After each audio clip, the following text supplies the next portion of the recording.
వాస్తు ప్రకారం మనం సాయంత్రం సమయంలో ఏం చేయకూడదు అంటే సూర్యుడు అస్తమిస్తాడు కదా 5:30, 6 టైంలో మనం ఆహారం తినకూడదు. హిందూ మత గ్రంథాల ప్రకారం సూర్యాస్తమ సమయంలో మనం ఆహారం తీసుకుంటే తరు జన్మలో మనం జంతు రూపం అలా వస్తుందని నమ్ముతారు.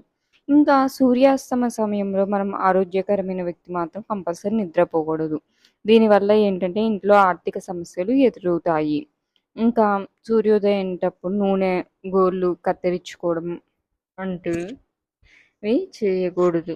ఇంకా సూర్యాస్తమయ సమయంలో మనం కలవకూడదు. అంటే లైంగిక కార్యక్రమాలు అలాంటివి చేయకూడదు అని స్త్రీ పురుషులు ఇద్దరూ దూరంగా ఉండాలి. ఇంకా ఏమిటంటే సూర్యాస్తమయం అప్పుడు మనం వేదాలు, శాస్త్రాలు వంటివి కూడా చదవకూడదని చెప్తారు. అంటే ఏదో ఒక దేవుడి నామం చదువుకోవచ్చు కానీ కొన్ని శాస్త్రాలు అవి ఉంటాయి కదా! అలాంటివి చదవకూడదంటారు. ఇంకా ఆ సమయంలో మెడిటేషన్, జ్ఞానం, సాధన అలాంటివి చేయొచ్చు. ఇంకా గోళ్ళు కత్తిరియడం, డబ్బులకు సంబంధించిన వ్యవహారాలు కూడా చేయకూడదంటారు ఆ సమయంలో. దానివల్ల డబ్బు కొరత వస్తుంది. కాబట్టి సమయంలో డబ్బు వంటివి పనులు కూడా చేయకపోవడం మంచిది. డబ్బుకు సంబంధించిన పనులు కూడా.